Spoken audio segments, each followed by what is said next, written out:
Well, guys, thank you so much for this brand new video. A Fox News host just said Trump is responsible for the violence. It all happened on Fox News. And what comes after that is even more uncomfortable. I'm gonna share this important clip with you. It's really very important. First of all, have a look at this clip, guys.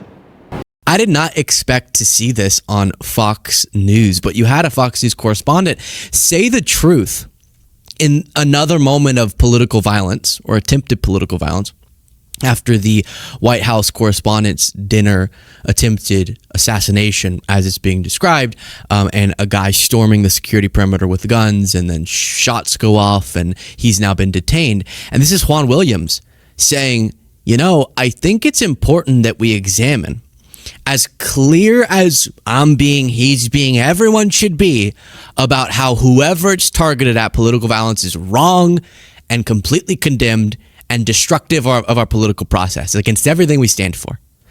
It is also true that you can't deny that Trump has thrown so much fuel onto this violent political fire. Yeah, I have always seen President Trump criticize the Democrats so much. I don't know why. He hates Democrats, he hates ABC Network, he hates CNN. He only loves Fox News. That if he really wants to help our country, he would not just in a moment like this go, the left, all Democrats are all the violent. Yeah, exactly. But would do some introspection to say, I've kind of helped us get here. And I know that the feigned outrage from MAGA will certainly be to this. Oh my gosh, liberal, soy boy, cock, liberal, bitch. Luke Beasley says Trump's to blame for violence targeted against him. No, not like in that direct sense.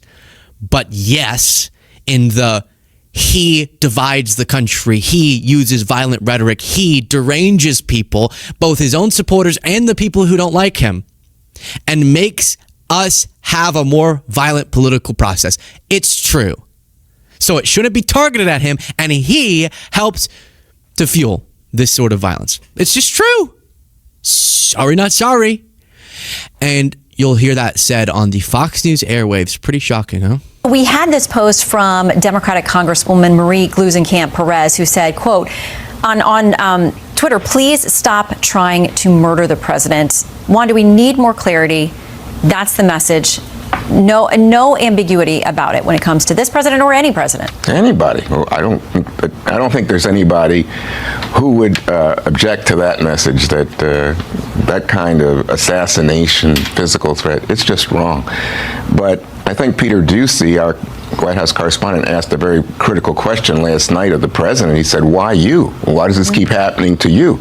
And I think you have to be realistic. We live in a very polarized... Why assassination attempts keeps happening to President Trump? We have not seen, we have seen in the history, but so we have not seen on these attempts on President Biden, Why nobody have issues with President Biden? Why everybody is trying to, assassinate President Trump?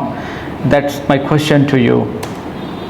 Country at this moment. 30 years ago when this show started, Shannon, we were thinking about Bill Clinton versus Newt Gingrich and all that kind of, we said, boy, this is strong politics.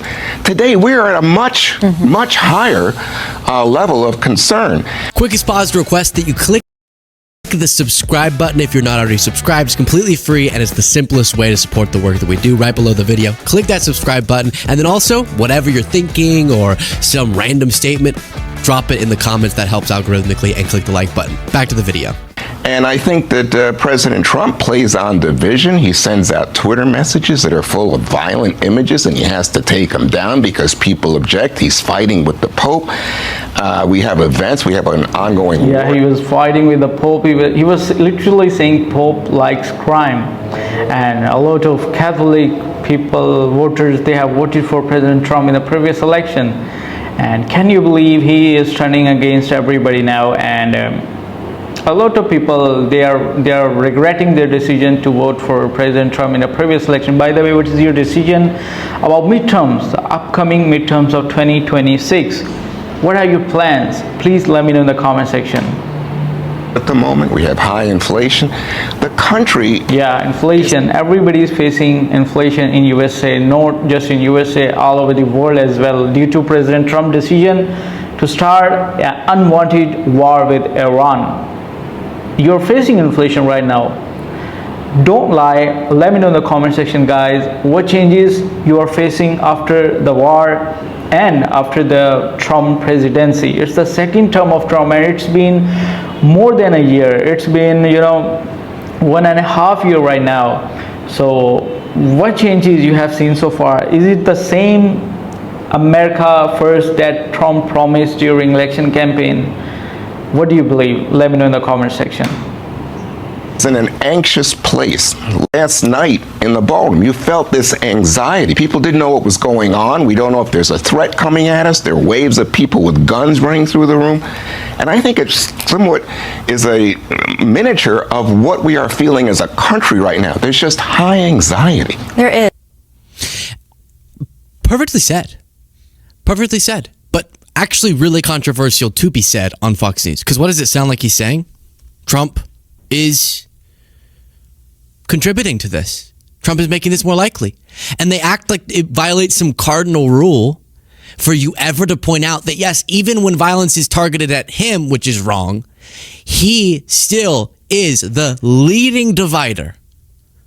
And when you divide a country and you say certain political violence is okay, which Trump says through his actions and his words, like, if you beat cops because you believe my election lies, you should literally be pardoned. And you're heroes and you're patriots. When you start doing that and approving of certain political violence and then dehumanizing your opponents.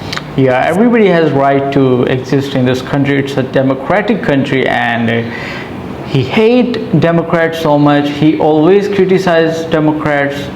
Every bad thing he says that is done by the Democrats in the last government. So he always blames Democrats. Vermin. They act like we shouldn't say Trump's a fascist. Trump says Kamala Harris is a fascist. Biden's a fascist. Communist. Exactly. Lunatic. He always says this. Animals. And you create a political Animals. environment that is increasingly dehumanizing of their opponent and violent in its intentions, then that will also be stoked on the other side. Shouldn't, wish it wasn't, but it will. And that's what we're seeing. And so if you ignore that and you pretend like if it's targeted at the most divisive figure and the person fueling the very division fire that helps us get here, and convincing people that violence is an acceptable means of political change, but because it's targeted at him, you ignore his role in it because you're like sensitive or something. You're like, you need a safe space. Then you're ignoring a big part of how we got here. You think Obama, I keep using Obama, I can use Biden too. It's just a little easier with Obama, you know, because he's a little bit better at the whole messaging thing. But both of them were clear and unequivocal and weren't saying, if you do violence on my behalf, I might pardon you, and weren't making jokes about the near killings of elderly opponents of theirs, Paul Pelosi, and their followers and politicians weren't creating conspiracy theories to abstract the political leanings of the guy who murdered one of the members of the other party, in the case of Melissa Hortman in that comparison.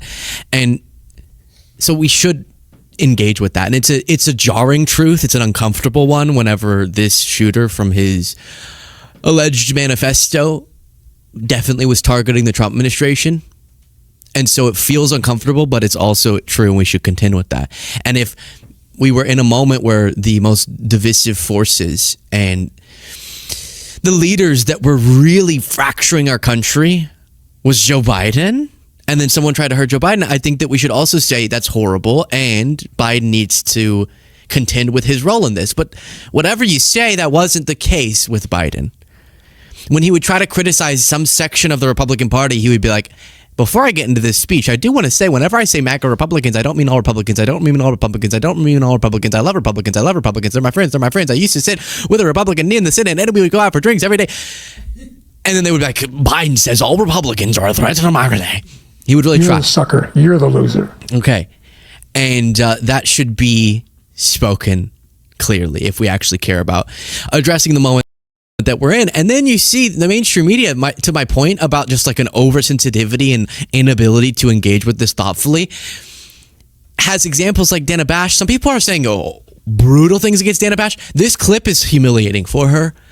I don't want to then like erase all of the work she's ever done in her career, but this is very indicative of the rot in parts of mainstream media.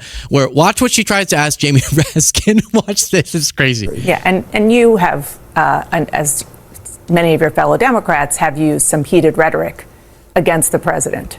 And do you think twice about that when something like this happens? What rhetoric do you have in mind? Just talking about some of the fact that he, is terrible for this country and so on and so forth. I understand that that's your democratic right, but overall, do you I have a no responsibility? personal problem with Donald Trump at all. I mean, I talk about the policies of this administration, the authoritarianism like we saw on display in Minneapolis, where 2 of our citizens were gunned down in the streets simply for exercising their First Amendment rights, Renee Good, Alex Preddy,